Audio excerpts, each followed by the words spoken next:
My name is Dana Seitler, and I'm the director of the Bonham Centre for Sexual Diversity Studies here at the University of Toronto. Everybody that's streaming in, please feel free to do so. There are seats here in the front and to the sides over there. People will be happy to accommodate you. So welcome to the 8th annual Queer Directions Symposium with this year's theme, Queer and Trans Reflections.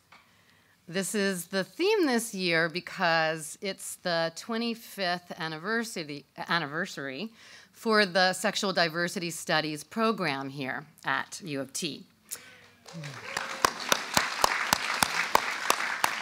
And we wanted to think about this year as an opportunity to have a series of conversations. And we thought about it less as a celebration, although thank you for the applause, but more as a time to reflect. And so this event tonight is kind of the capstone event of those reflections. Everybody we invited today, we invited very specifically because of the incredibly important work that they are each doing and have done for queer and trans studies, to push it further, to make it do more, to take it beyond the limits of its own limitations. And that's the kind of conversation we've been wanting to have and the kind of things we've been reflecting on this year. So thank you for joining us for that. I'm so thrilled to see so many of you here. I also want to thank my amazing team at the Bonham Centre, Joe Bellissimo, Keith Chang, who's worked really hard in this event, and Christopher Smith for all their care and labor to make today happen. I would also like to thank Martha McCain and the Global Initiatives Fund that allows us to host Queer Directions every year. And I want to thank our guests for being here with us today. Although I have to say that one person, Roderick Ferguson, is here with us, but not in the room because they had an emergency that they had to attend to, and so they're going to be Zooming in. So they're here with us virtually, so we do get to hear from them. And thanks, Rod, if you can hear me, for doing that. And so I want to thank Roderick Ferguson and Dora Silva Santana and Billy Ray-Belcourt and Jasbir Puar. Welcome to the Bonham Centre. Thank you so much for being here with us on our 25th anniversary. And yeah, we can clap for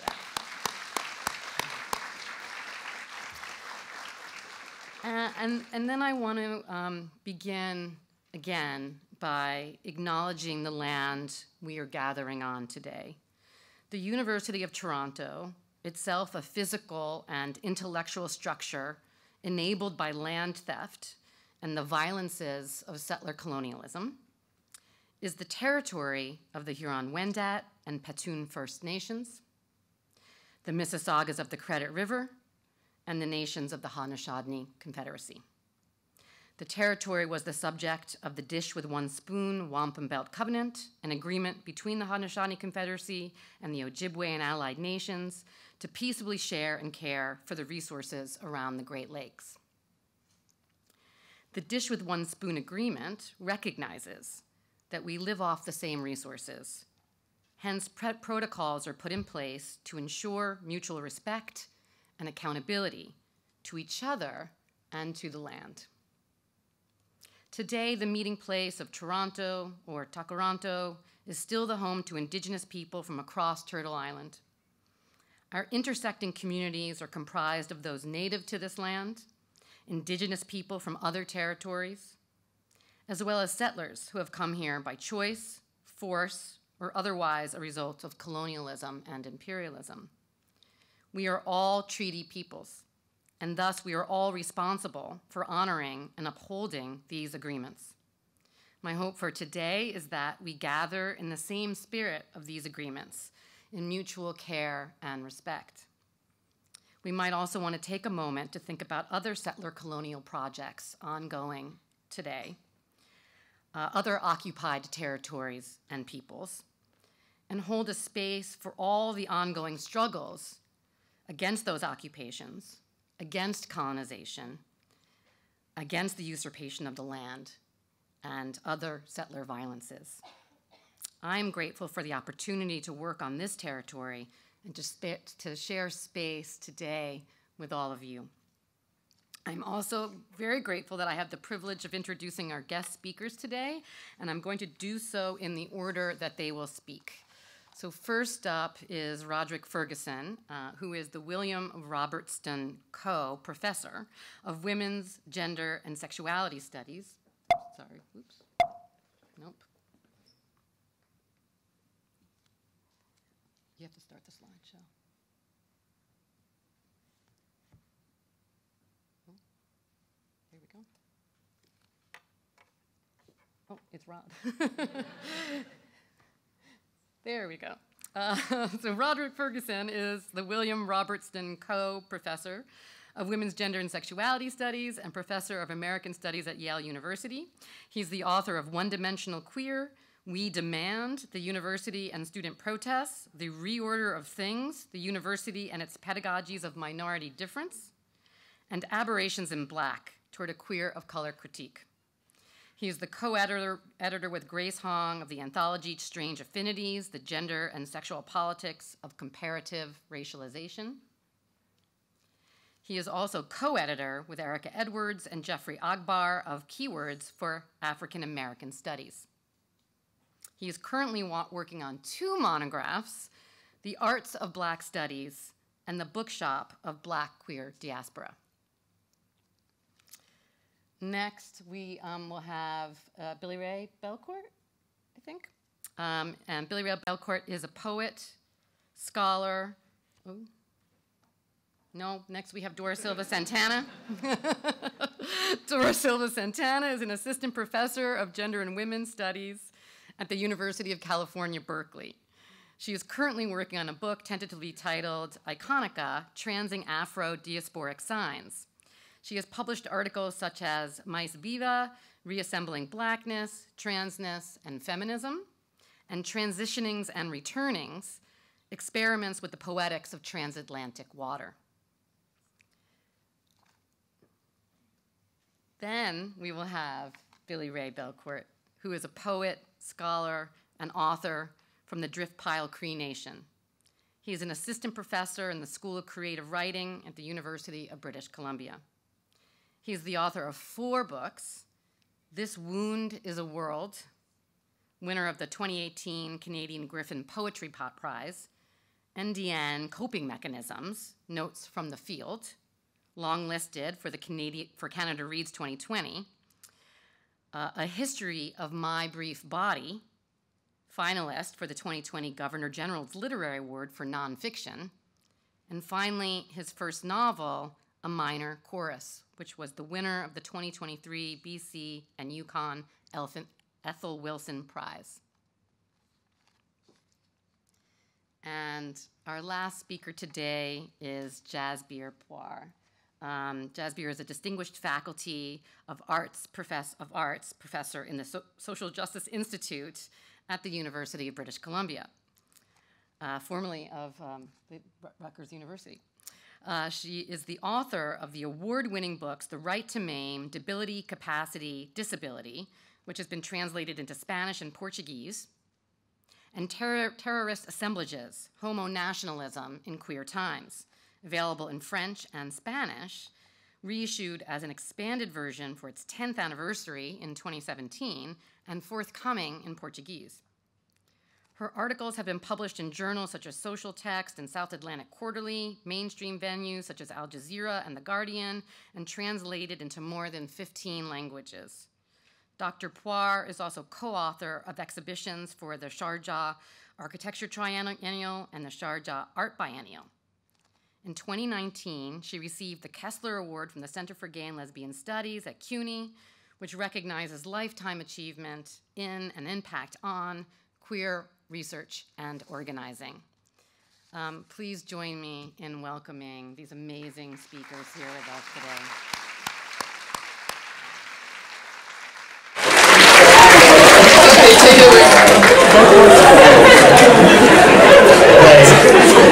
goes out.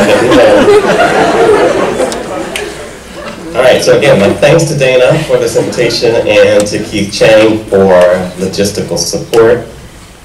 Greetings to my fellow speakers. Happy anniversary to the center. I apologize for not being there, but I have a housing disaster that came unannounced. All right, this is a speculative piece that tries to see how productive it might be to put together two genealogies that are typically kept separate. One is the genealogy of an anti-racist movement whose normativity is presumed, and the other is a genealogy of queer and trans liberation whose non-normativity is taken for granted. To confuse matters even more, I'd like to use the body as the linchpin between the two. In particular, I'd like to see how the US context of anti-racism might have provided the grammar for the insurgent body in queer and trans activism in this country, the US. To do so, let me begin in a very unlikely place. In 1963, Dr. Martin Luther King Jr. penned what has been famously entitled Letter from Birmingham Jail. As the story goes, King wrote the letter longhand in response to a statement of concern that 8 religious leaders who chastised King and other civil rights activists for actions that the leaders believed were, quote, unwise and untimely, end quote. The letter rebuts those religious leaders and provides a philosophy of the civil rights struggle. This part you know. But did you know that the letter also has in it a theory of the body and what it can do in social crises as well? Oh yes, it's in the part where King responds to his critics by saying that the behavior that they dubbed unwise and untimely was the result of all other options having been exhausted. King said, quote, "Then came the opportunity last September to talk with some of the leaders of the economic community. In these negotiating sessions, certain promises were made by the merchants, such as the promise to remove the humiliating racial signs from the stores. On the basis of these promises, Reverend Fred Shuttlesworth and the leaders of the Alabama Christian Movement for Human Rights agreed to call a moratorium on any type of demonstration. As in so many experiences of the past, we were confronted with blasted hopes, and the dark shadow of a deep disappointment settled upon us. So we had no alternative except that of preparing for direct action, whereby we would present our very bodies as a means of laying our case before the conscience of the local and national community," end quote. According to King, when all else failed, there was the final mechanism, that of direct action and the central place that the body has within its purposes. The body would be the means for clarifying the urgency of a historical moment and making a political argument about that moment. Via the body, direct action would represent a summons for the nation and the world to reckon with the social and historical crisis.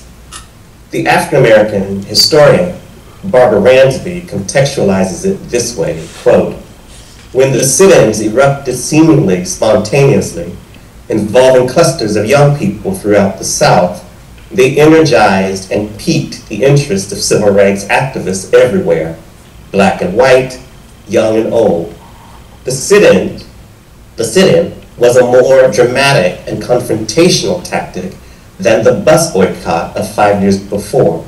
By doing something instead of withholding participation, young people put their bodies on the line in order to challenge segregation and second-class citizenship. They steadfastly endured hostility and violence. Lit cigarettes were gouged into some protesters' backs, and food was dumped in their laps. Solidarity demonstrations and picket lines sprang up in cities throughout the North," end quote.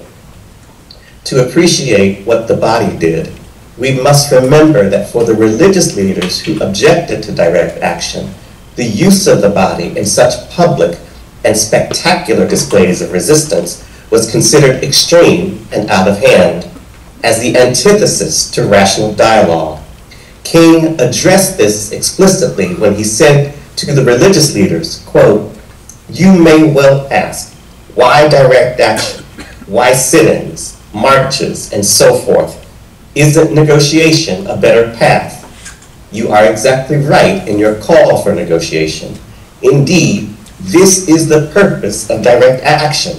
Nonviolent direct action seeks to create such a crisis and establish such creative tension that a community that has consistently refused to negotiate is forced to confront the issue. It seeks so to dramatize the issue that it can no longer be ignored. I just referred to the creation of tension as a part of the work of the nonviolent resistor. This may sound rather shocking, but I must confess that I am not afraid of the word tension. I have earnestly worked and preached against violent tension, but there is a type of constructive, nonviolent tension that is necessary for growth." End quote. Throughout the body, direct action shattered the silence around racial inequality and exposed that there had been very little dialogue about the ways in which it was promoting suffering, disfranchisement, and death. As a mechanism of direct action, the body said to the ministers, "You call for dialogue in a society that has imposed silence, and so we will lay our bodies down to say no more." 4 years later, when King gave his trumpet of conscience speech against the Vietnam War in 1967, he critiqued the political ideology of bourgeois moderation again. He said, quote, "It is difficult to exaggerate the creative contributions of young Negroes. They took nonviolent resistance, first employed in Montgomery, Alabama, in mass dimensions, and developed original forms of application, sit-ins, freedom rides, and wait-ins. To accomplish these, they first transformed themselves. Young Negroes had traditionally imitated whites in dress, conduct, and thought in a rigid middle-class pattern. Gunnar Myrdal described them as exaggerated Americans. Now they ceased imitating and began initiating. Leadership passed into the hands of Negroes, and their white allies began learning from them. This was a revolutionary and wholesome development for both.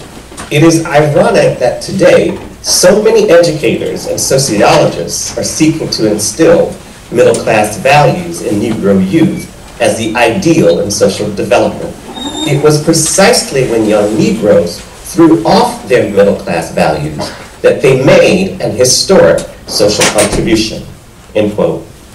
For King, bourgeois ideology, whether by the white bourgeoisie or the black one, was a commitment to the status quo.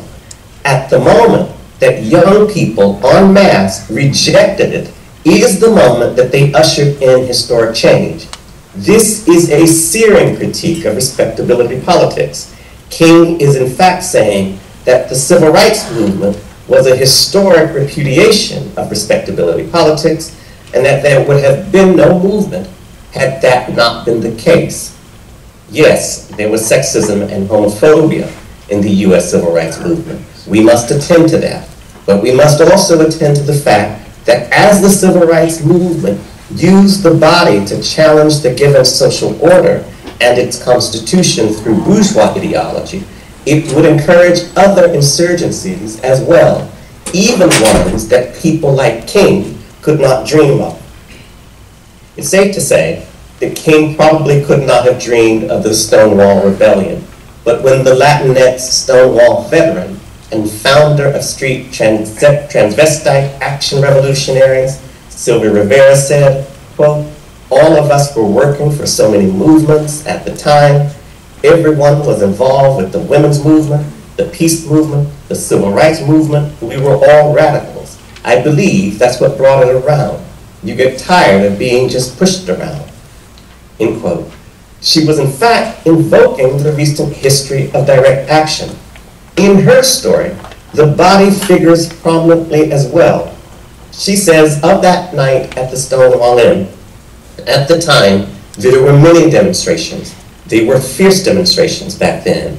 I don't know how many people remember those times or how many people read of the struggle in this whole country, what was going on. So then the tactical police force came and heads were being bashed left and right. But what I found very impressive that evening was that the more that they beat us, the more we went back for them, end quote. Without a doubt, the idea for enlisting the queer and trans body in this context as a catalyst for creative tension was part of the critical world that the civil rights movement helped to produce.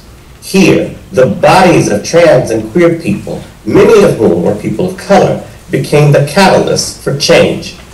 In the 1973 Gay Liberation Day Parade, Rivera used her body to contest the formation of a gay bourgeoisie as well. Amidst a hostile crowd of cisgender, lesbian, and gay people, she said, quote, "I've been trying to get up here all day for your gay brothers and your gay sisters in jail. They're writing me every motherfucking week and ask for your help, and you all don't do a goddamn thing for them. Have you ever been beaten up and raped in jail? Now think about it. They've been beaten up and raped after they had to spend much of their money in jail to get their self home and try to get their sex change. The women have tried to fight for their sex changes or to become women of the women's liberation. And they write STAR, not the women's group. They do not write women. They do not write men. They write STAR because we're trying to do something for them. I have been to jail. I have been raped and beaten many times by men, heterosexual men, that do not belong in the homosexual shelter. But do you do anything for them? No." End quote. As the boos and shouts suggested, part of what was objectionable for many in the crowd is what the detractors presumed to be the immodesty and non-normativity of the trans body. In the archival footage of the day, we see Rivera's body in a state of exhaustion and near collapse. Her voice is hoarse and near a breaking point as well. She marshals all of these elements to bring the Gay Liberation Day to create attention. The crowd and the community must be made aware of how they are being overtaken by transphobic exclusions and how bourgeois ideologies of moderation and imitation are driving them. In the words of King, the community was moving toward imitation and away from transformative agency.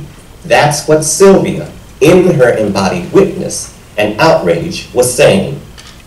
The body, as a lever for creative tension and confrontation, has also been responsible for some of the most important queer art the U.S. has ever seen.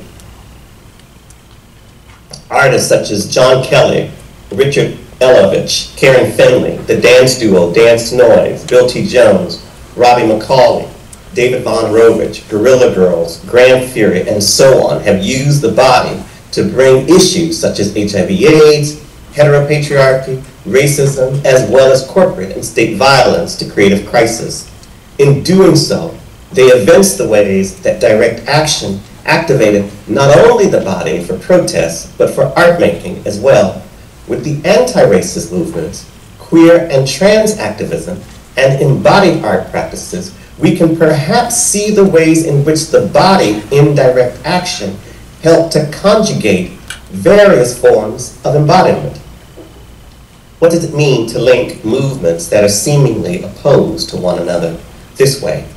It means that in our haste to read social movements as antagonists, we fail to appreciate the invisible but powerful links between them. We fail to see how a discourse of freedom and insurgency in one setting provides a grammar and a template for liberation in another. In this sense, the insurgent body, as it was conjured in the civil rights movement, became the aqueduct for other bodies. How different this is from our characterization of the identity movements as necessary antagonists and competitors. How more like Audre Lorde's pronouncement that, despite the obvious antagonisms, we must, quote, devise ways to use each other's difference to enrich our visions and our joint struggles. Turning to these histories, through the links that the body in direct action has created, can also be a way of clarifying what politics is. In the Nicomachean Ethics, Aristotle defines what it means to be a student and agent of politics. He says, quote, "Political science is practical and deliberative, for an enactment is a thing that can be done and the last step in a deliberative process," end quote. In the histories that I just laid out, the body was part of a deliberation about what could be done to change and improve a social and historical situation. The body was, in other words, a way of delineating and clarifying our enactments. The body was also part of an elaboration of differences, racial differences, gender differences, sexual differences, and so on. In this sense, the body illuminated the ways that politics was becoming a theater of elaboration. In Sylvia Rivera's words, politics is about, quote, "trying to do something," end quote, and to be something that the dominant could not imagine. In our day of crisis after crisis, think here of Israel's genocide against Palestinians, embodied direct action remains the bridge that will give us passage to better worlds. Thank you.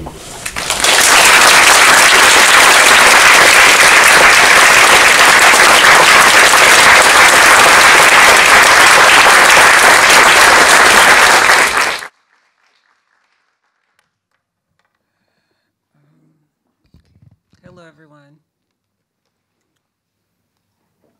Hello. Thank you. So we're talking about embodiment. So I want to talk about embodied energies in the African diaspora. I thank for the organization, the invitation for this panel to be here. So I'm calling my talk today Echoes of Red. And I choose Afro-cosmological iconographies as the organizing principle to theorize Black trans visualities.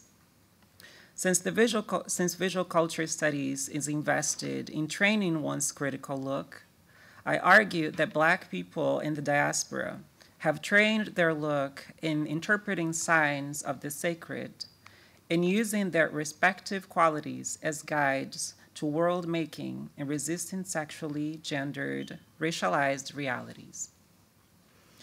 In Brazilian Afro-religions from a Yoruba lineage, such as Candomblé, people have trained their look, for instance, to see the sacred, the colors that indicate an entity, or reassembling signs by syncretizing imposed symbols of the Portuguese Empire version of Christianity into the energies that guide their head, their ori. Oya, Yansan, and Shango are the orishas from the realm of fire, and both are associated with the color red. Oya is the orisha of storms, lightning, also a warrior, and has a doubleness with an association with water, the Niger River, and transformative aspect of a rainbow. Shango is known to be a warrior king that became an orisha, thus resisting death. He's associated with issues around power and justice. I focus on how echoes of fire red color signs that index the fierceness of feminist movements for freedom and the power of creative language, and how they are resignified and transed by Black trans women from the global South through their artful living, work, and representation. Within the semantic visual field of HIV campaigns, burgundy red has been associated with the transnational efforts for prevention and support of people living with HIV. There is an association with blood and flesh in this choice, a choice that can be both a strategy of emphasizing commonality, belonging, as in the campaigns, we are all someone or something, to say that we are all blood and flesh, at the same time that it brings a history of homophobia, transphobia, and ableism using blood as a tool of fear-mongering, in which queer and trans people become a metonymy of their blood, with the institutionalization of prohibition of queer people, for instance, from donating blood, and the ableist association of blood with the imaginary of threat. In Brazil, the scars or cuts on the bodies of travestis from the 80s during the AIDS pandemic show how they used that fear to escape from police brutality. Travestis would carry razor blades under the tongue, and when they were harassed and violated by the police, they would cut themselves, and their blood would recall the transphobic fear told at the time that all travestis had AIDS. Cops would eventually release them. The cut, the razor, and the redness of blood within trans history in Brazil also recall those experiences. The simultaneities of red and the embodiment of Black trans women is represented in the work of Angolan artist Imani with her self-portraits, a multimedia series called Red.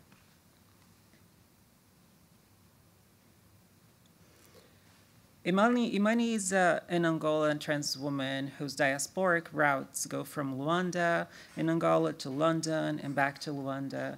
She's a model, artist, TV host of a version of a Brazilian show called Without Censorship that discusses sexuality. She's also an activist and founder of a collective campaign in Angola called Against I Am Trans, or Eu Sou Trans, against transphobia.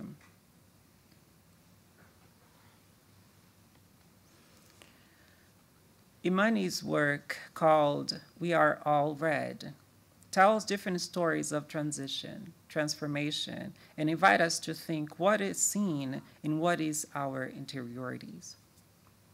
Her work brings us questions of transitioning from one's embodiment associated with the social constructions around color, race, gender, expression, into becoming red, and the associations with it. Becoming a foreground in blood and flesh, becoming passion, becoming vibrancy, becoming feminist. We Are All Red is a call to connection with those aspects of us and in us as gateways to solidarity. It is also a question around who is us as a form of transtopia of solidarity. The gendered and racialized stories I have just shared with you tells us that when us, Black trans women, become our blood, it is in a context of threat and ableism. Imani's call is to hold that history, but also walk towards a possibility of rearranging those stories for accessible futures. We are all blood in our own, and in our bloods, the red is both unifying, but it also carries memories. Decolonizing red, the red we become, is to see the other possibilities of red. Within Brazil, for instance, indigenous peoples have a colonial legacy of becoming labeled red by the displacement of red as a self-affirmation of the body adornment paintings and being turned into their blood and skin.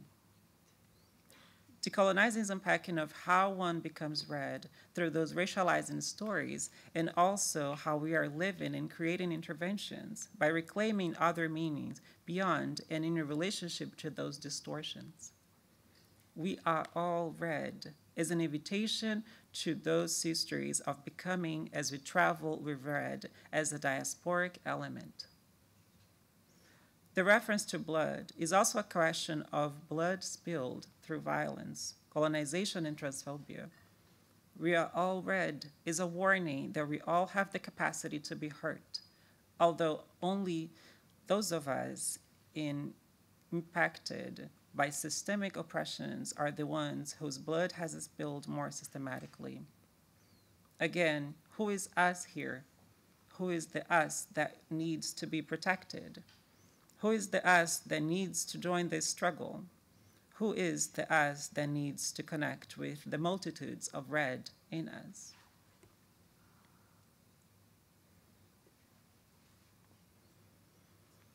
Imani's work also asks questions about the gaze, the looking, and it shows her with eyes closed in this part of her series.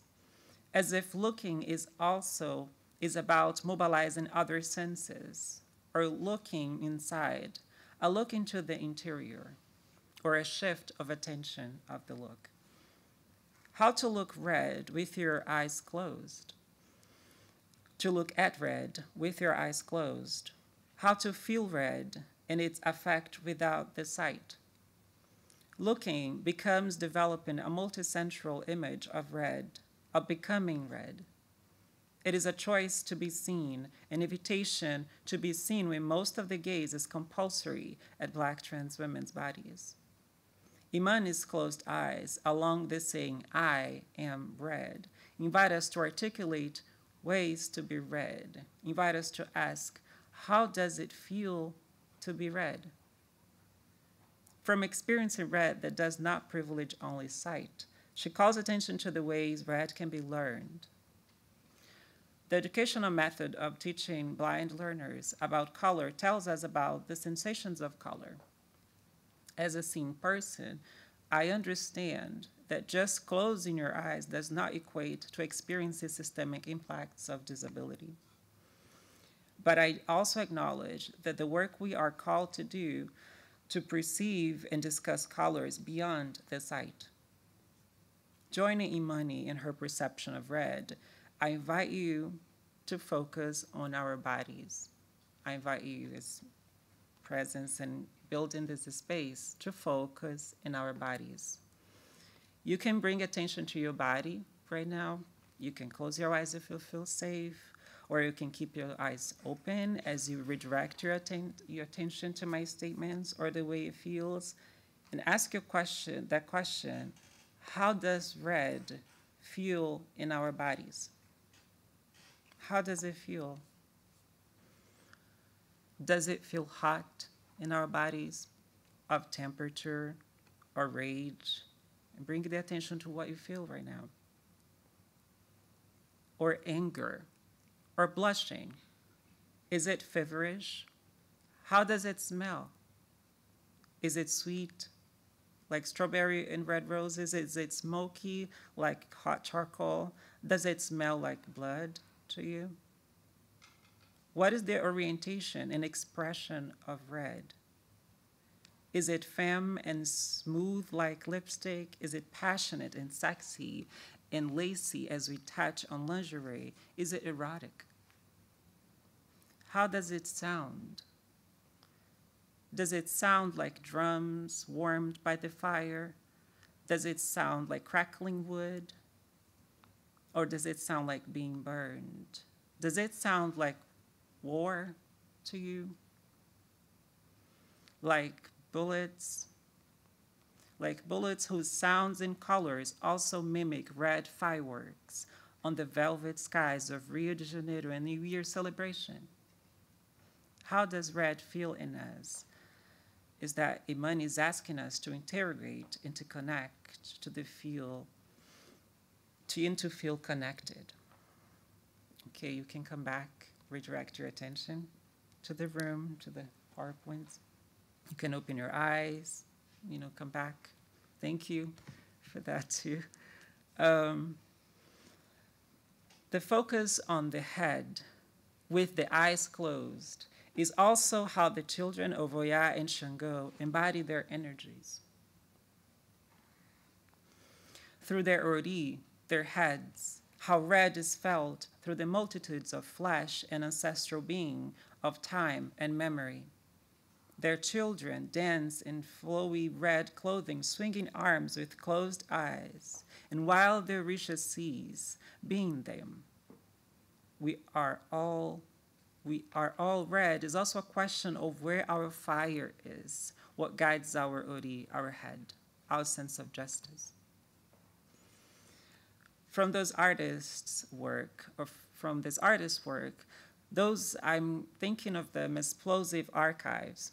I do a little bit of flirting with linguistics. So plosive archives that show Black trans women are producing visual artistic interventions that ask questions about larger social formations around the sacred, resisting violence, building movements of solidarity and well-being, and decolonization. Those movements that burst from the pressure of erasure and long militarized violence have snapped into a different kind of signification of red in Brazil. A red recentered from the margins, or from the edges, or from the laterals, or from the edges of each other's battles, as Audre would tell us.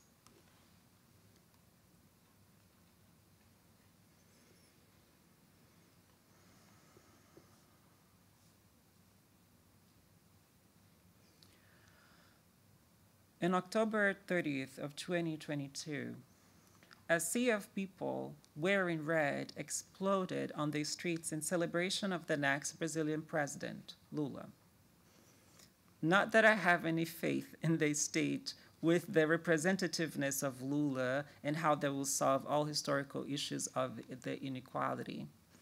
What I'm more interested in is in the political and visual mobilization that took place as pressure to the burst of such movements.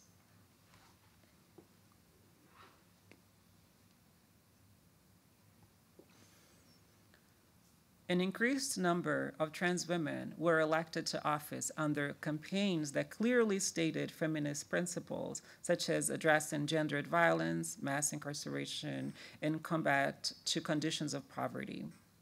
For people who were not normative, wearing a red added to the layer of possibility of violence, since that color had been associated to supporters of the left-wing party and some of the issues their campaigns addressed, like gender equality, fighting racism, protections of indigenous lands, and mainly the transphobic and LGBTQ violence that is compounded with the violence through the demonization of Afro-Brazilian religions and the attacks to terreiros of Candomblé.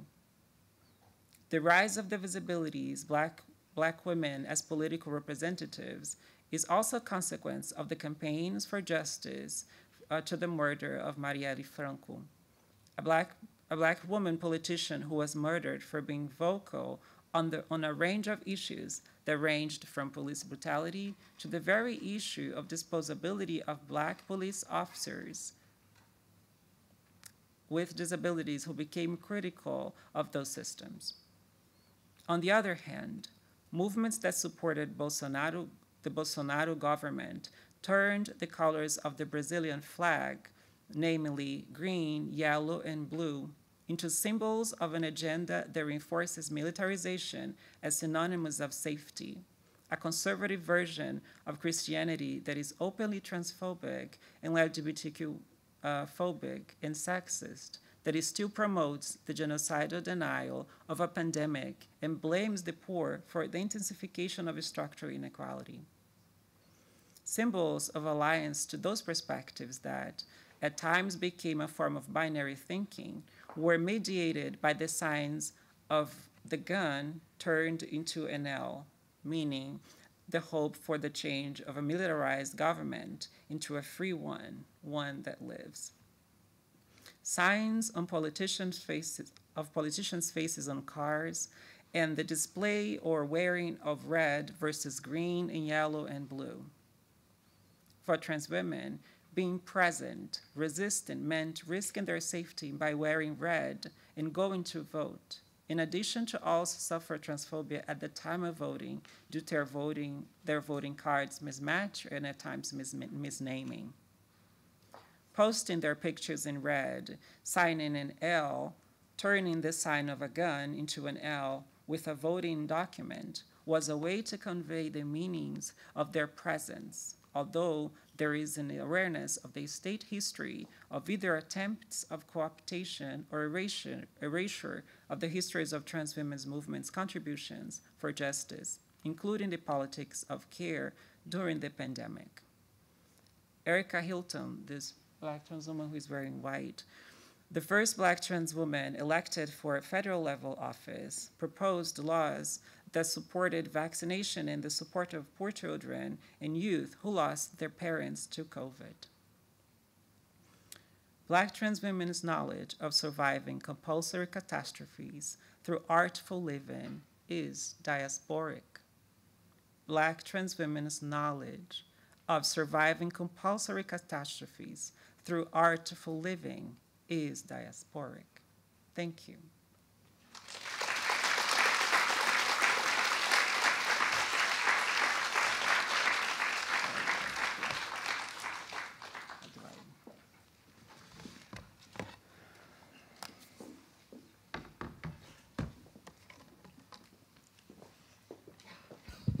And now let's welcome Billy Ray-Belcourt to the podium.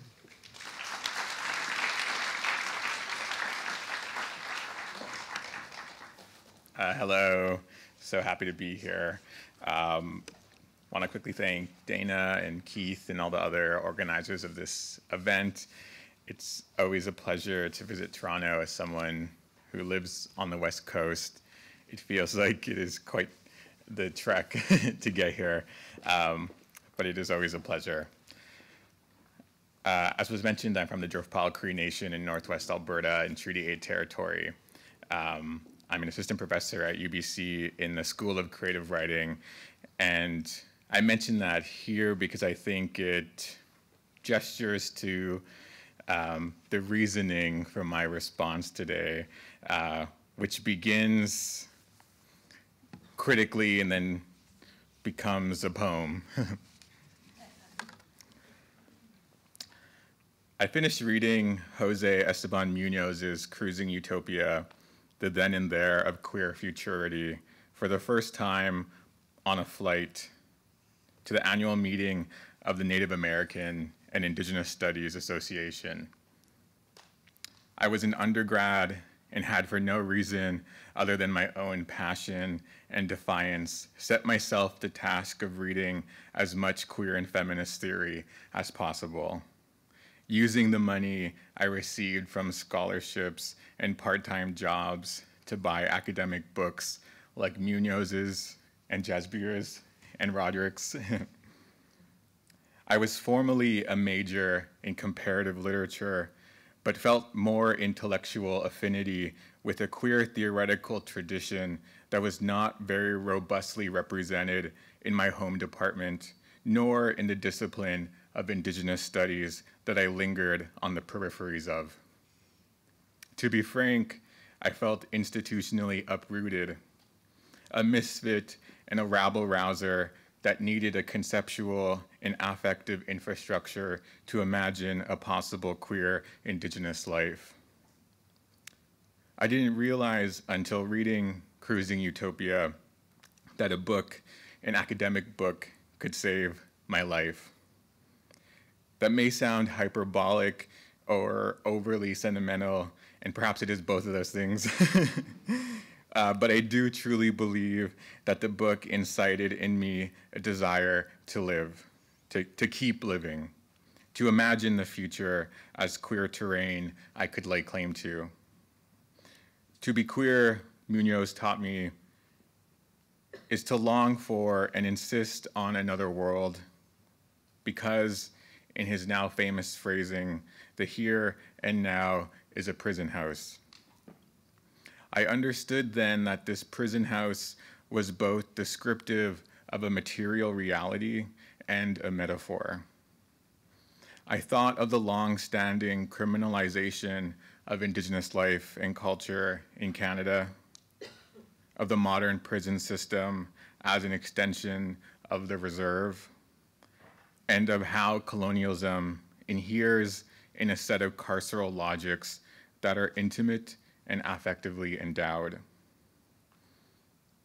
Colonial invasion unleashed onto the shores and forests of what is now called North America modes of being and thinking that stood in stark contrast to Indigenous philosophical and political traditions that were marked for suppression and elimination.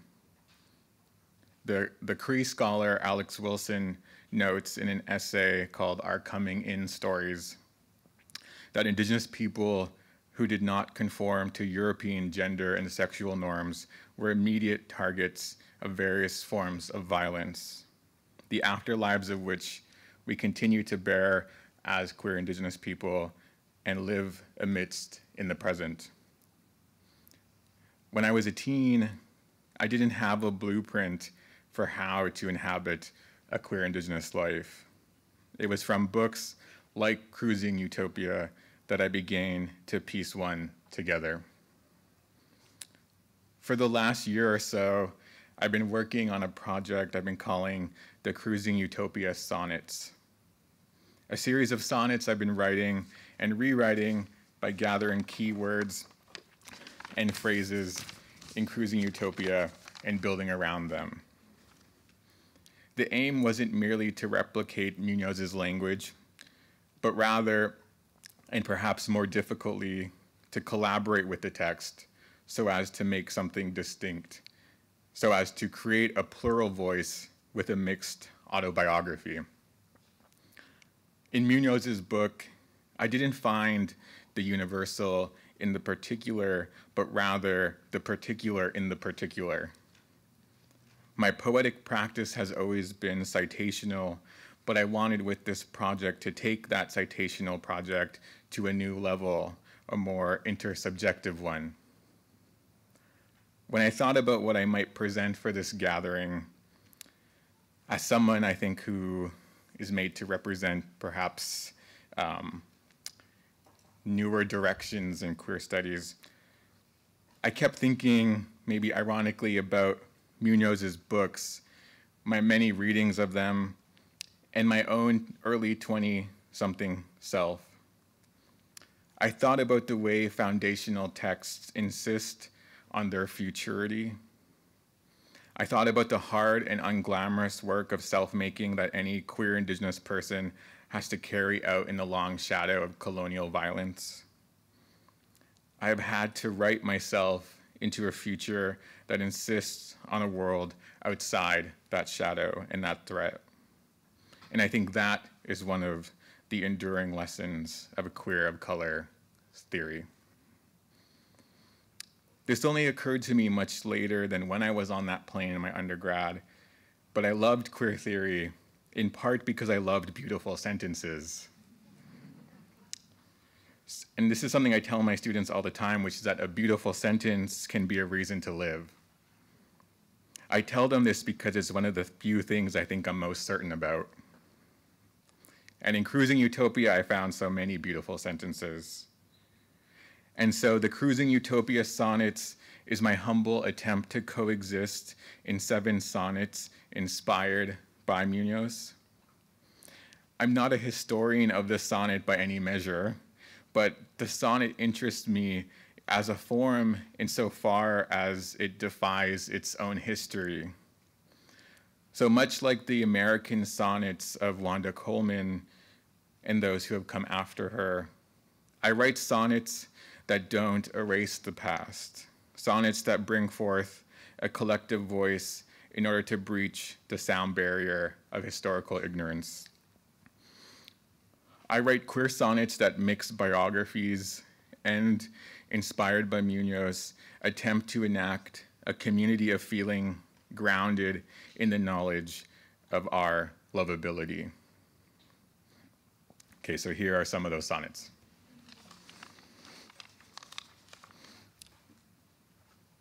We are not yet what we touch. Our historical consciousness is daydream-like. Memory and enduring indeterminacy. It seems useful to open a book and traverse it. The modern world, wow, gee. Some men exude an alienating presentness. There's no other way to put it. I am constantly astonished. I am like a painting. The clouds can be reshaped into 2 poets. One is an old man who hums, the other is you. In the field of thought images, I wasn't a failure. Queerly, I favor tragedy over luxury.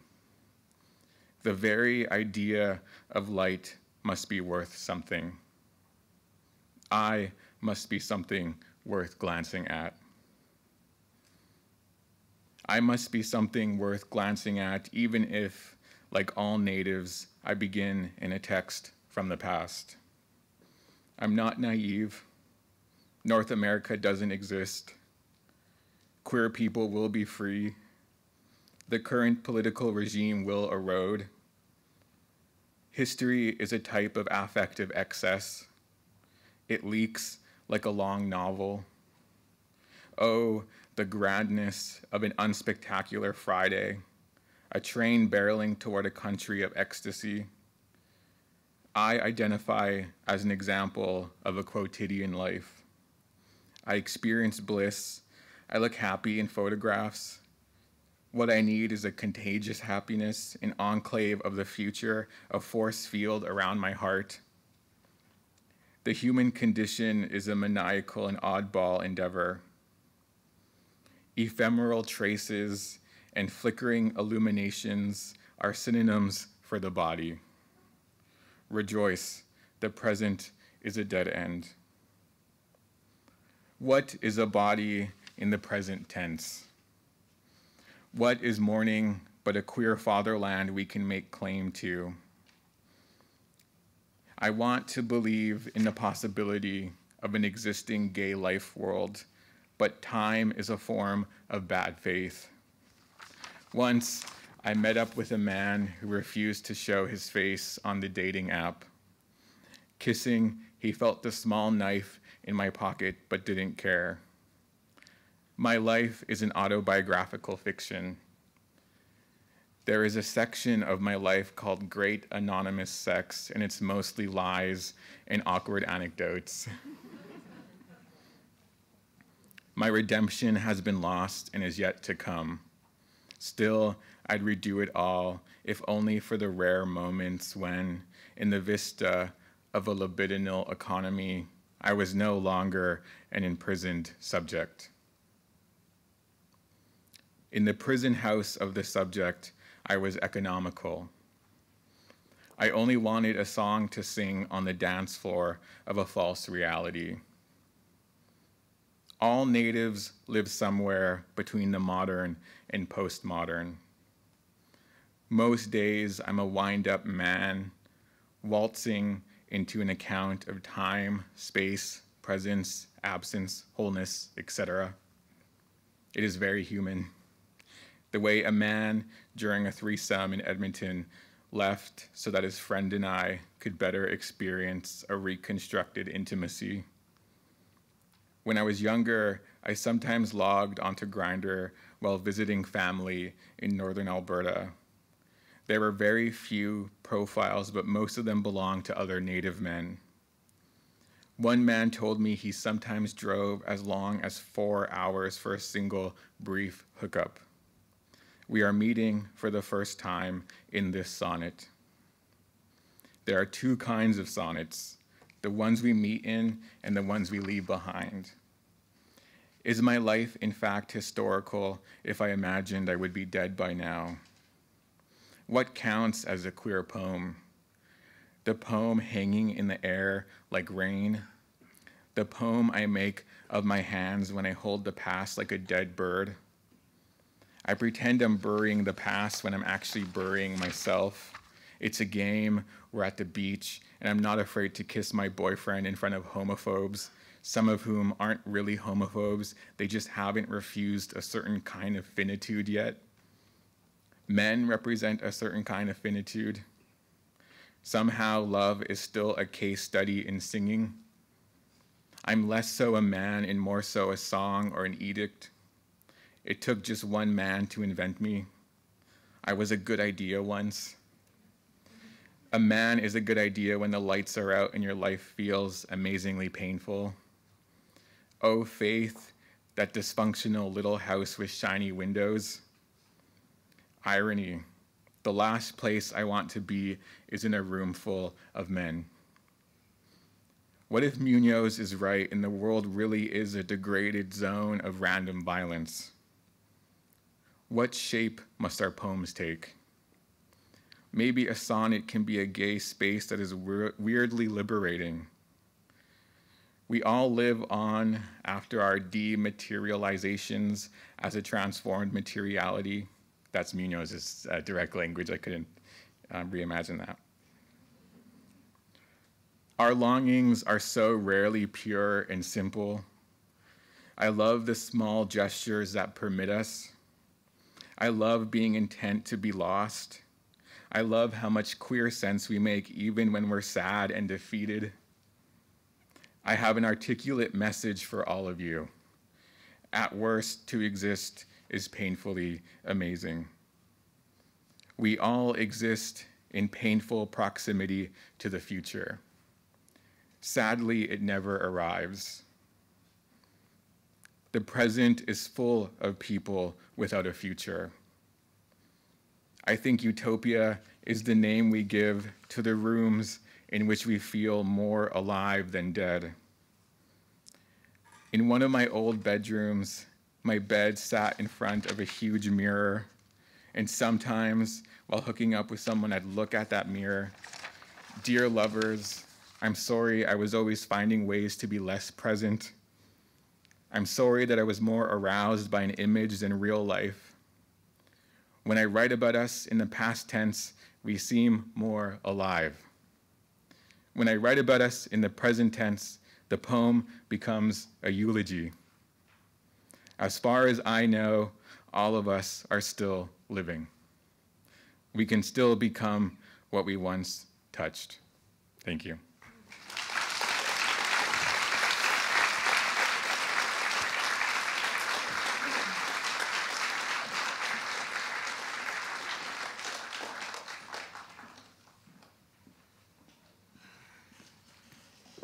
And our last speaker today is Jasbir Puar. Let's welcome her to the podium.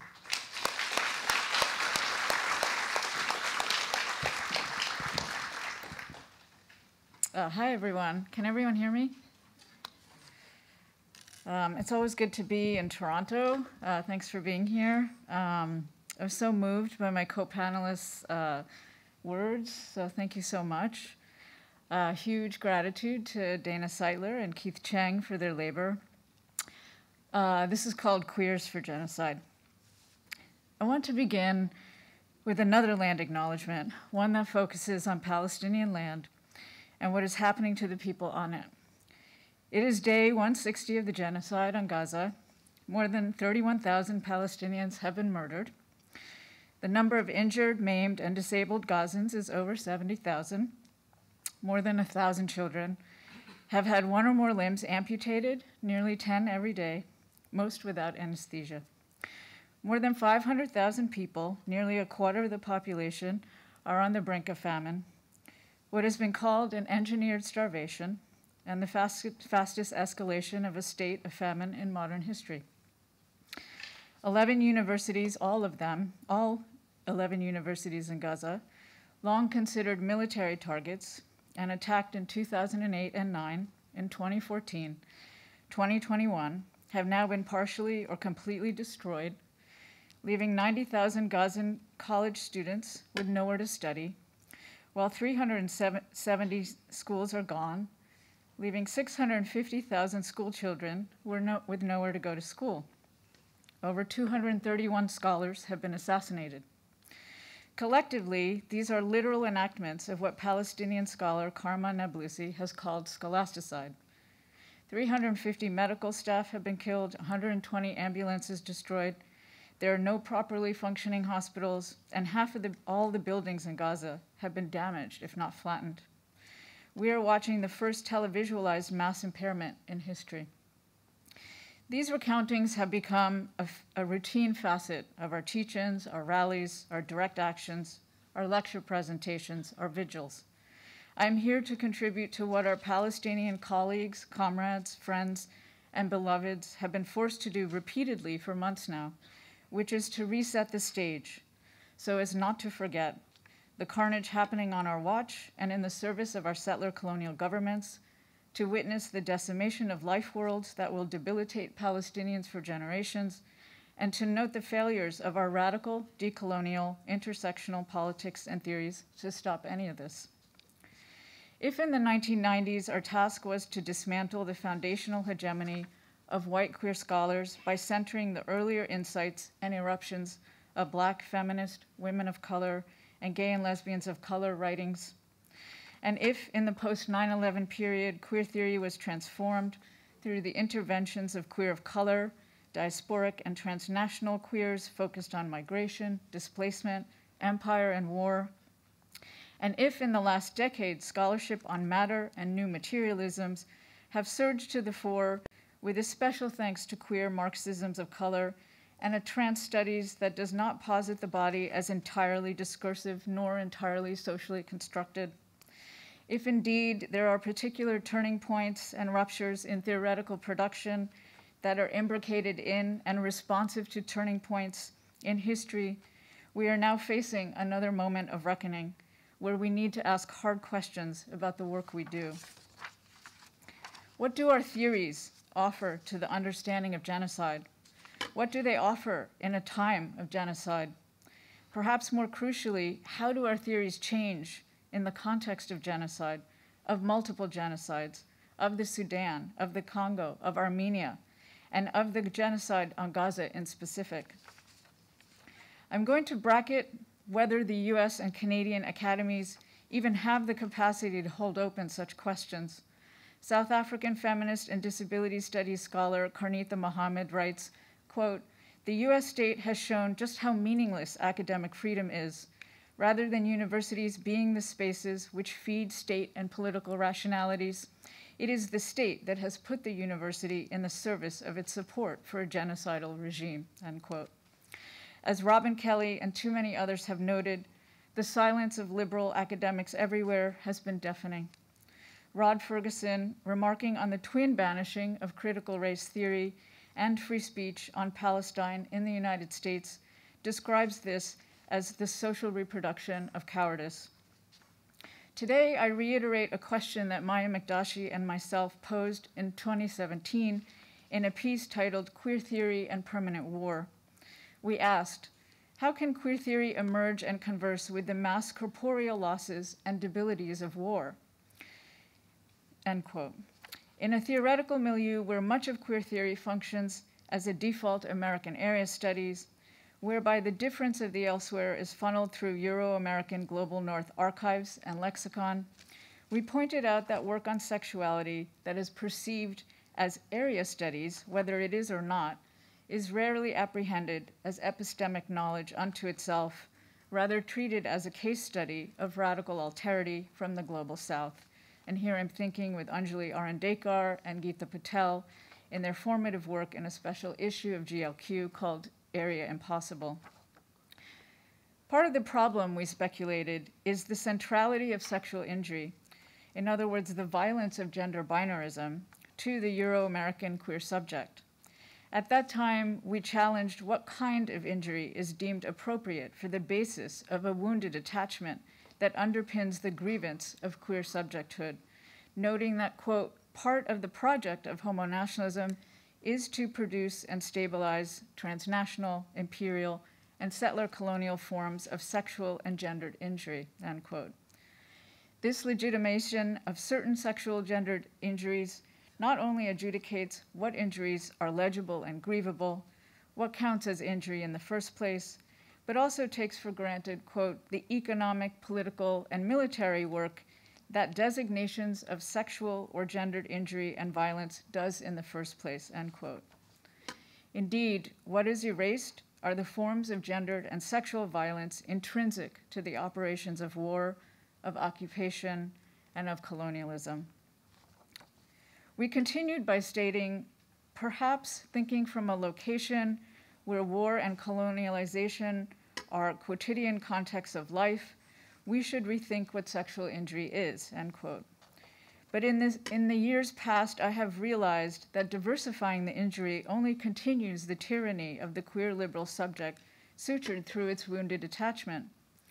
Breaking with the attachment of liberal injury and woundedness means thinking alongside the bodies of the occupied, of the genocided, of those facing mass corporeal losses, of those positioned as disposable, a realm that Nefertiti Tadir calls remaindered life, those lives only valuable because they are expended towards the social reproduction and profiteering of others. It is to be reminded that what queer is are those bodies considered threatening, those bodies targeted for securitization, policing, and disposal. In a recently published collection titled Cairo Securitized, Paul Amar, along with LGBTQ scholars from Egypt, Omnia Khalil, Ahmed Adwadallah, Yahya Mahed Salah, describe how fascist and authoritarian states deploy security state practices that generate sexualized, criminalized, and sanctioned subjects of social and moral panic.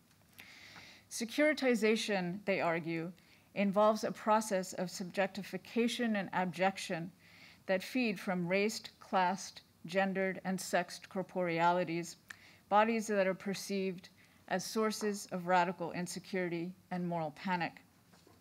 Centering such bodies dispenses with the need for cultural or archival translation through global north, theoretical hegemonies, residing instead in their own queer and trans epistemes, forms of knowing, and authority. Departing from the subject-object of injury to bodies that are materialized through the securitizing forces of control societies, queer is expanded to any entity that is deemed an object of surveillance and disposability, thus lending a broader geopolitical and infrastructural emphasis to and for queer and trans theory. On November 12th, 2023, 2 photos of note were posted on social media. By way of description, and as a mode of refusing to display them, the first image depicts an Israeli soldier holding a rainbow flag, hailed as the first ever pride flag raised in Gaza, while standing on mounds of withered earth. On the flag was written, "In the name of love," above in English and below in Arabic. In the background, there are 2 army tanks, 3 semi-demolished buildings, and the rubble of genocide everywhere. The second image shows a soldier holding a superimposition of the flag of Israel with the Star of David on it and the rainbow flag. He is in front of a tank, which is next to another tank, and again, not much else except scorched ground. In the continued spirit of a politics of refusal, I am not going to rehearse the predictable imperial rhetorics justifying this act and these depictions. You know what they are.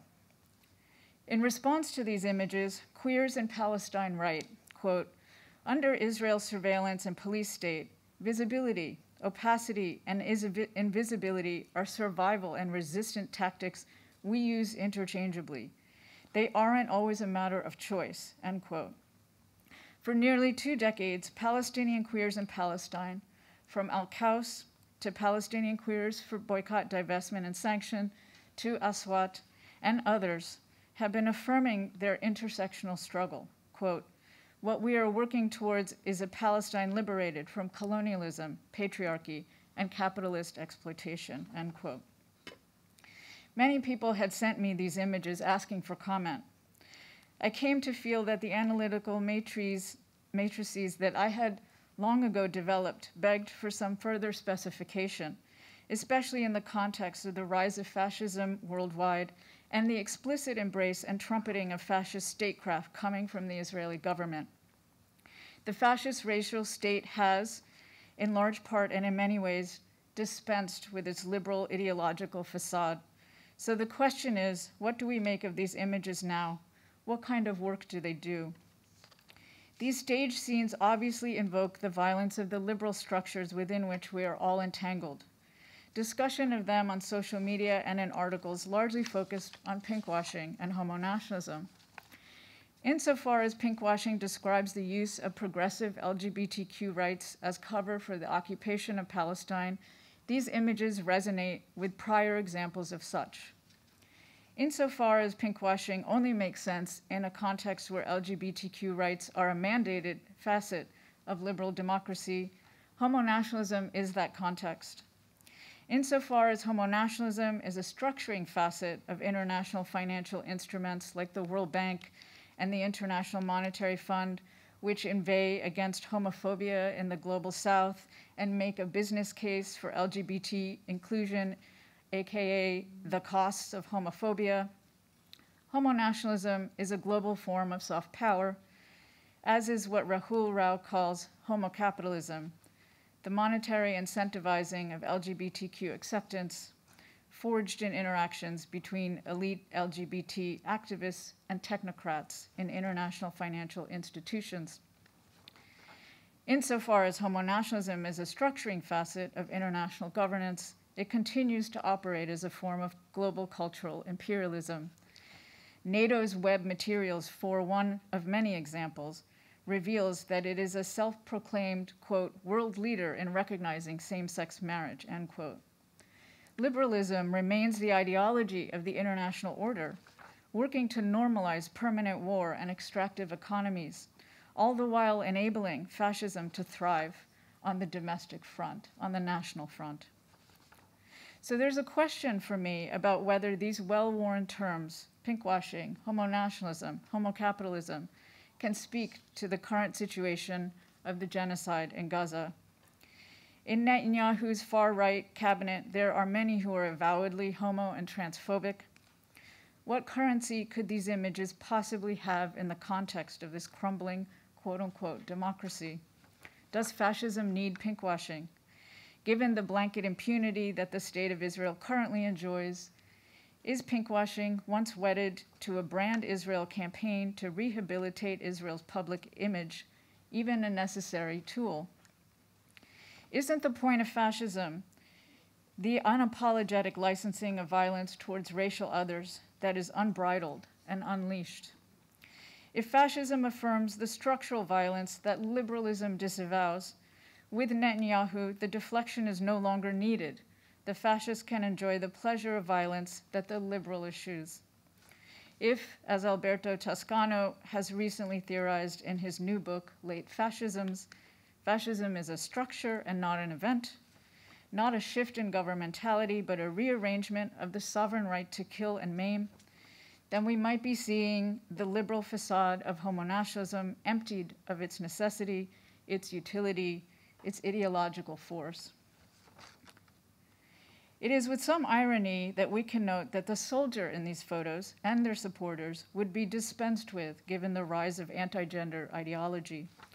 Trans and queer bodies are the glue for an international global version of fascism that is otherwise carried by nation-state governance. So-called gender-critical movements driven by far-right fascists and TERFs, trans-exclusionary radical feminists, are gaining ground, political ground, in numerous countries: Brazil, Hungary, the US, the UK, Turkey, Poland, Romania, Israel, Canada, the list goes on. While many are concerned about the purported instrumentalization, co-optation, and cynical deployment of diversity for conservative, right-wing, and nationalist ends, this discourse presumes the problem is the incorrect use of an otherwise pure, coherent, properly inhabited identity, and not the fantasy of a pure, properly inhabited identity itself that undergirds these so-called contradictions.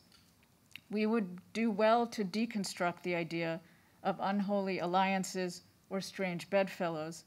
These soldiers and their supporters are quite simply queers for genocide. They are not aberrations, but rather constitutive of a normative queer liberal rights project, one that is, of course, anti-fascist, yet continues to underwrite capitalist exploitation, dispossession, land grabs, and ethnic cleansing. So I don't see an Israeli soldier pinkwashing an occupation. I see pure delight. I see the licensing of sheer gratification from death and carnage. I do not see the free queer subject of rights, rather the subject that is liberated by the right to joyful killing, the joie de vivre of genocidal libido, what Laleh Khalili has called cruel jouissance. Here we have the petty sovereign carrying out the microfascisms of the macrofascist state. If in homonationalism the right to pleasure of the annihilation of racial others was projected onto queer proxies, the right to enjoy violence is openly expressed in fascist regimes. There is a fundamental incommensurability at work in these images, the hollow and painful juxtaposition of the subjects of rights in contrast to what it means to be on the land, a pathetic appeal to the so-called civilized versus the edifice upon which civilization was brutally built. We are meant to toggle between the imperial subject of LGBTQ rights in relation to the rightless colonized subject purportedly in need of rescue. We are meant to forget what a flag on a land has historically signified. But the liberated Israeli queer is not juxtaposed to the purported closeted Palestinian queer unable to unfurl a rainbow flag. The dispossession of land facilitates not only the emergence of the settler colonial state, but also the grounds for the figuration of the political subjects of representation. The erasure of Palestinians on their land, the erasure of Palestinian indigeneity, is the necessary precondition for this liberated queer to exist. Palestinian scholars Rana Barakat and Lana Tatour, among others, have shown us time and again that settler subjects appear as indigenous bodies disappear. If, as Native and Indigenous scholars have taught us, indigenous bodies matter as the embodiment of land, then it is the collective relationality of a people and their land, and not individual rights, that forms the ground of any future governance. Land back is therefore not a metaphor, rather the material heart of, and the precursor to, true sexual, gender, economic, and racial liberation. Palestinians, queer, trans, non-binary, and otherwise, want their land back. To bear witness to history is a privilege and severity that we cannot accept lightly, writes critical race studies scholar Sharon Luke. I urge you to take a look, if you haven't already, at a document called A Liberatory Demand from Queers in Palestine, which calls on queer, trans, and feminist activists to stand in solidarity with the Palestinian people. As queer and trans scholar activists, many of us have been askew to the university, and we must now insist on being even more askew than ever. We must call upon our queer and trans theories and our queer and trans theorists to speak to genocide, to allow Palestine and Palestinians to teach us, to provincialize our global North academies, to refuse the silencing, to challenge our quiet colleagues, and perhaps, and most importantly, to interrogate and diffuse our own liberal sensibilities. Thank you.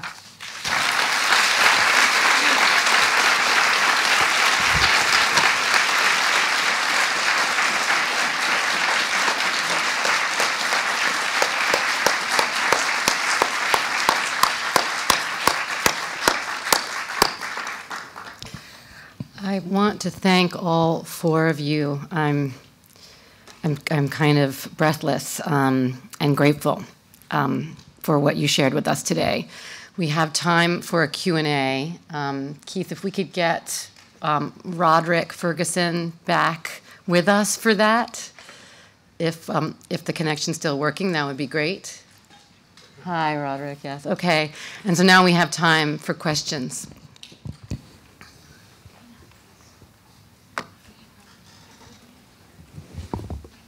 Yeah. Who will be? Did I leave my phone? I left mine too from a long time ago. Who will be brave enough to ask the first question?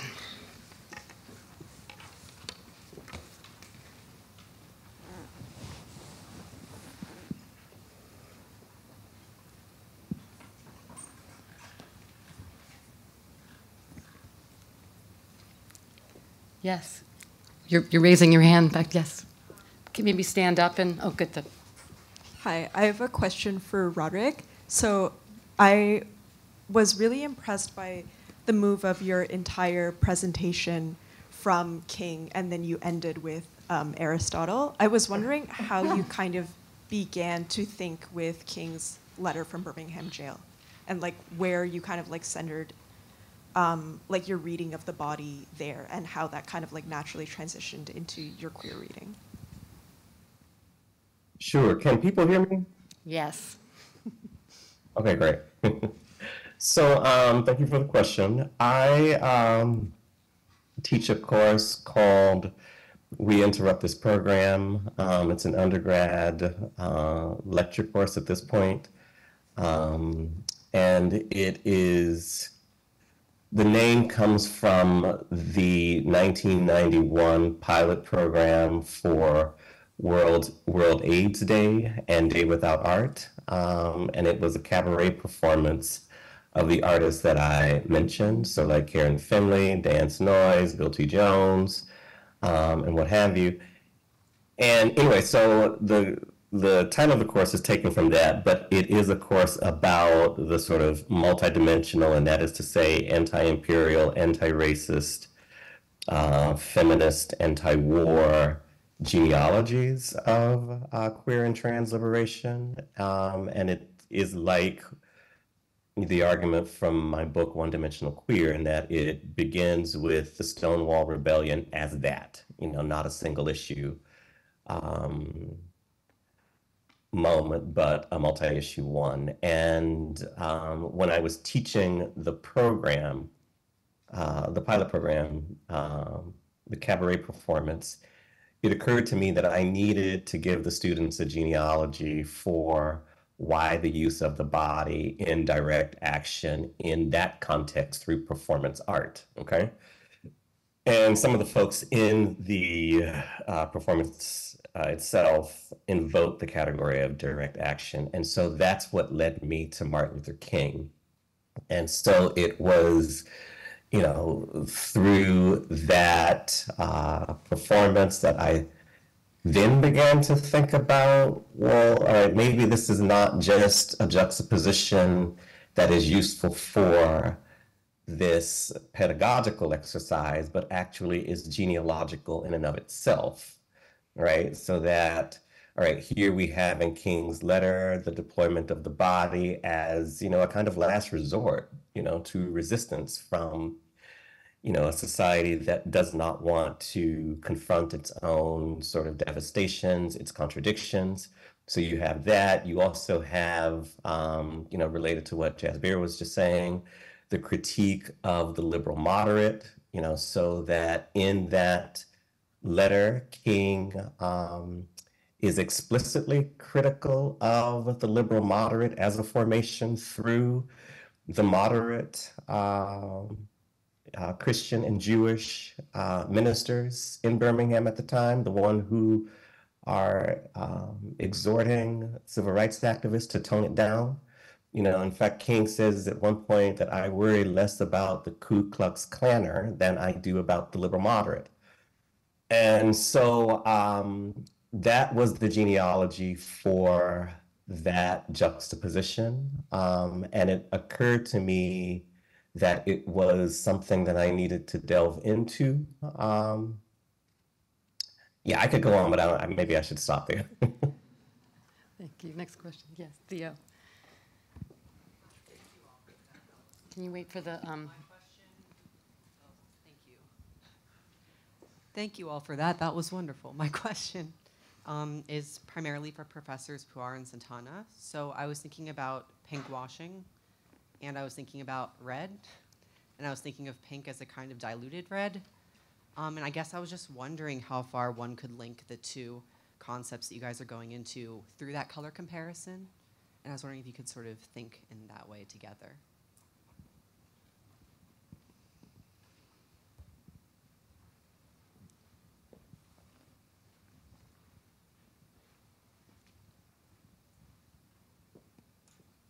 Are we taking a few questions at once, or did you want us to respond? I want you to respond, and you need a microphone. Oh. Okay.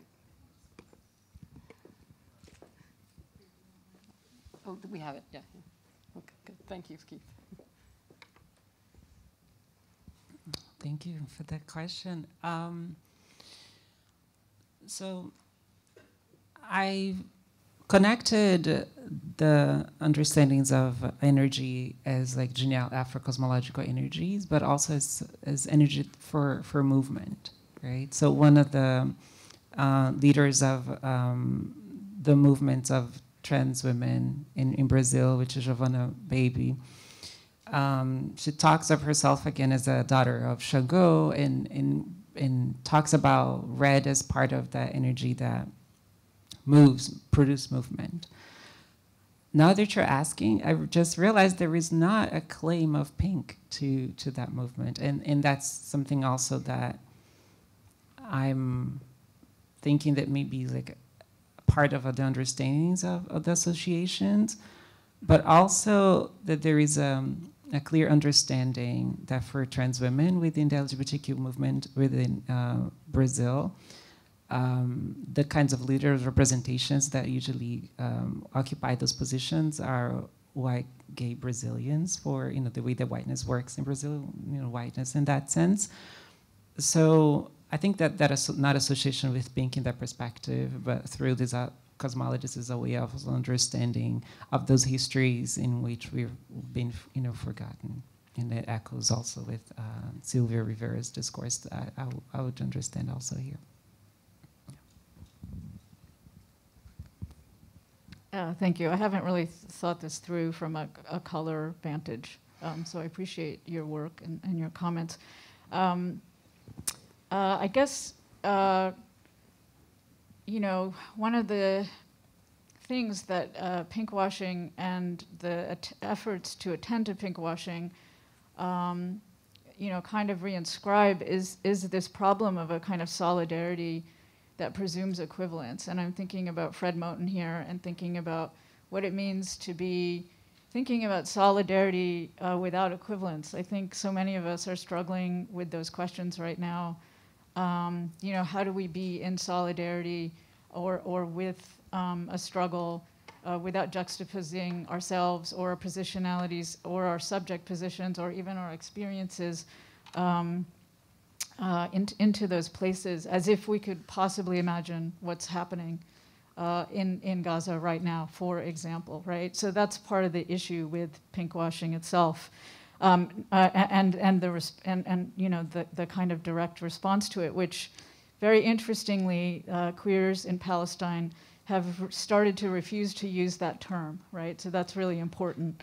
But so that's a little bit about pinkwashing, but I guess what I wanted to say is in this vein of solidarity without equivalence is just the incredible kind of grace and beauty with which I think everyone articulated that vision today. Rod, in terms of talking about embodied direct action and the body as being the place from which we can connect ourselves to other movements, other struggles, and then the understanding of we are all red, and that kind of moment where we were all understanding redness as something that we could feel and something that we could act upon.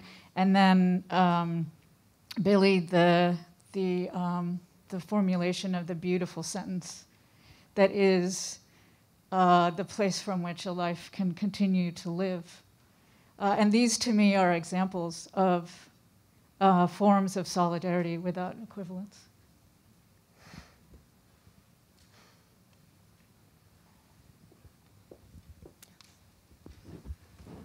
I just want to add on to a little bit what our colleague was proposing. I think the color of pink can be understood from Horton Spiller's idea of flesh, that blood is more focused on the sufferings and the shared trauma, whereas flesh really denounce the idea how under colonization, under invasion and imperialist violence, all bodies are reduced to the idea of flesh, and this is nothing new to people here. And I think of all of the statistics that we see every day about Palestinians, and that flesh aspect is taken away. They're reduced to numbers. So I think if we can think about pink as a color as flesh, it might bridge us across the difference.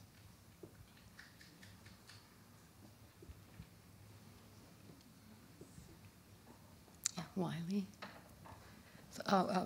So Wiley and then Robert. I just saw you second. So. Hi. Can you all hear me okay? Yeah? Okay, thanks. Thank you all for coming today and your really brilliant and moving words. I was particularly taken by one of Professor Belcourt's sonnet lines, I guess. Utopia is the name we give to those rooms where we feel more alive than dead. And I wanted to ask you all, like, given the deadening effects of like multiple constitutive genocides that Professor Puar laid out, what are those rooms where you all are feeling a little more alive these days? Thanks. Maybe, Bill, you can start with an answer. Hello. Thank you for that question. So yeah, another one of the enduring lessons of cruising Utopia, that Utopia is not something that we wait around for, but rather something that we perform in the present in uninstitutional ways, ways that evade analytical capture, but ways that we often understand as a kind of intimate knowledge. That to me was a liberating theoretical construction, because to be Indigenous in a place like Canada is to have Utopia foreclosed at a structural level, and you're sort of constantly witnessing that repeated enclosure in ways that are incredibly ordinary, non-sensationalized, et cetera. And I thought about the ways that, my friends and I, other queer and trans Indigenous people, when we come together, that coming together is like a putting into practice of that, Munosian idea, which again feels like a life-affirming notion, because even if our conversations aren't about the most, frivolous things, that we're also, gathering against the grain of, the racist colonial logic of our disposability, killability, et cetera. And so I think about queer Indigenous, queer trans Indigenous friendship as an ongoing performance of Utopia.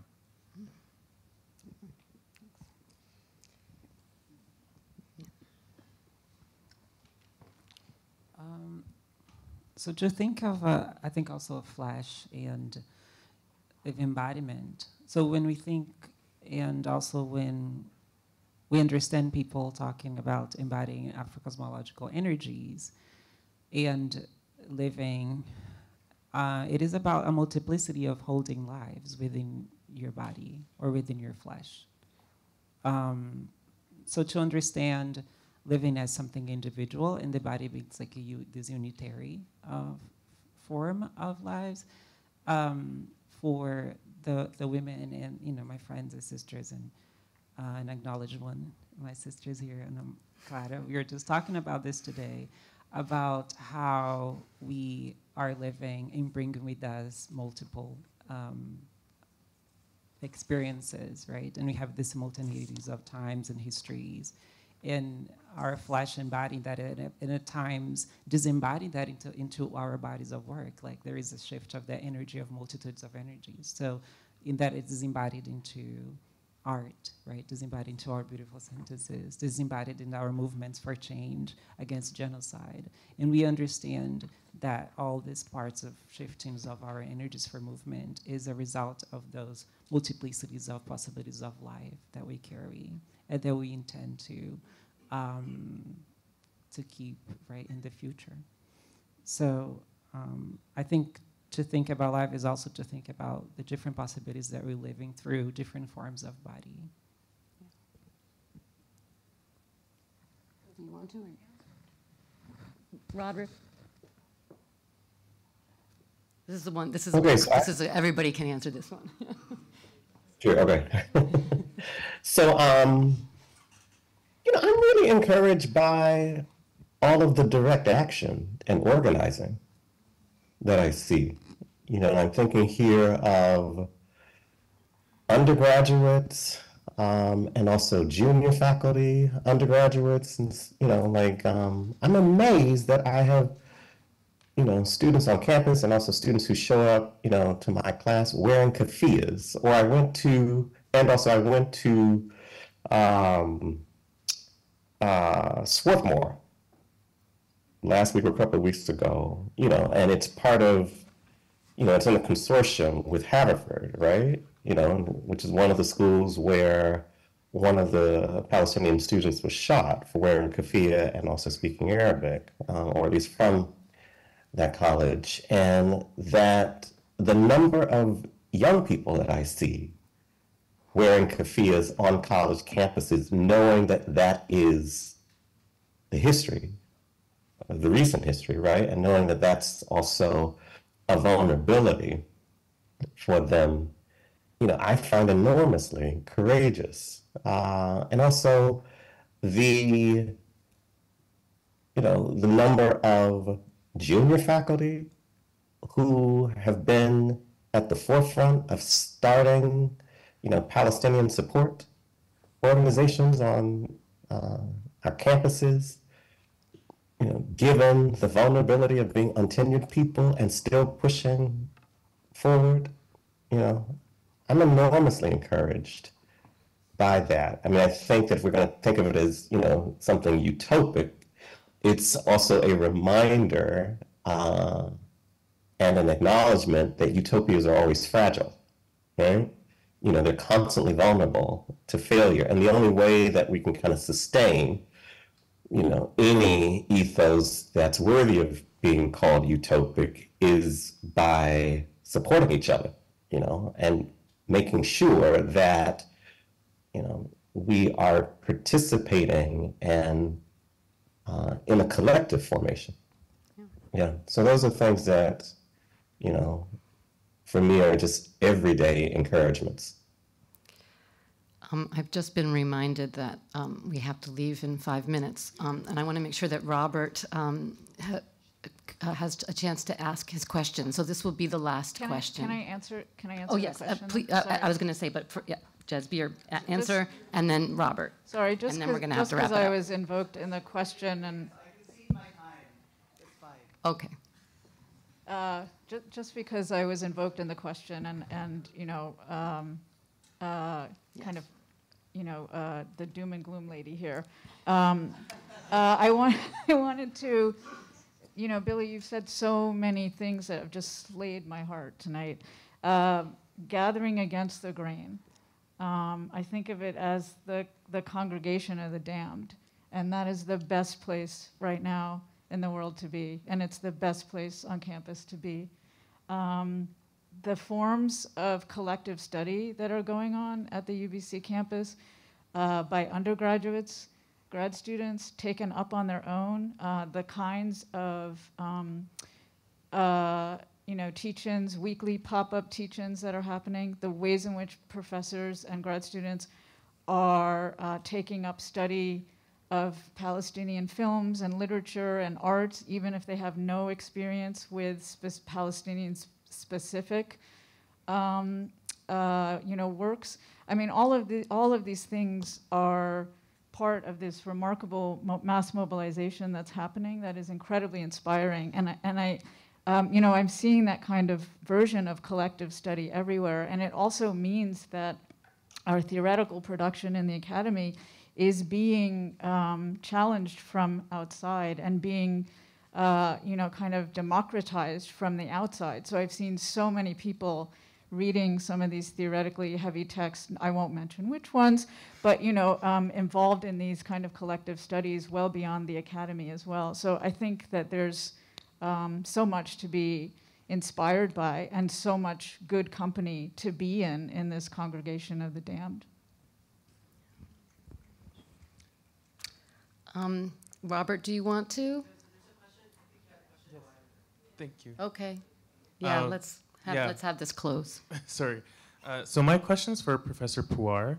There were two moments in your speech that I'm having a hard time reconciling. So on one end, you mention the idea that trans bodies have become the glue for sort of a global fascism. But then on the other end, you've briefly also spoken about the idea of a queer proxy. And so I'm trying to bridge these two moments in your speech in relation to the idea of queer as the security threat. How do we see queer as a security threat when now we have the presence of queer proxies who often are contributing to the violence that is done to trans bodies? I mean, I suppose my main point there is that there are queer bodies that are these kind of petty sovereign, enacting the kind of micro-fascisms of the macro-fascist state. So that's not the same kind of trans bodies that we're talking about that are at the center of a kind of global fascism that is demanding the kind of reunification of the proper, white nuclear family. But to really think about how this is working, and this is something that's needs much more thought and much more kind of elaboration, is really that we are still embedded in this global governing structure that is wholly indebted to liberal ideologies. Look at what's happening at the UN, look at the International Court of Justice, look at all of these global governing instruments that are still operative and fluent in the language of homonationalism, among many other liberal languages, which then in turn allows for, and is fully producing and productive of, these nation-state fascisms, right? So that's the kind of, so there's no real contradiction, but there is a kind of multi-layering and a kind of scalar distribution of these different kinds of figurations and what they are being licensed to enact. And I hope that's just a schematic answer to that, because this is worthy of yet another paper, basically. Thank you for the question. Please join me in thanking our amazing guests for sharing their work. Thank you for all coming. This was fantastic, and I'm so appreciative.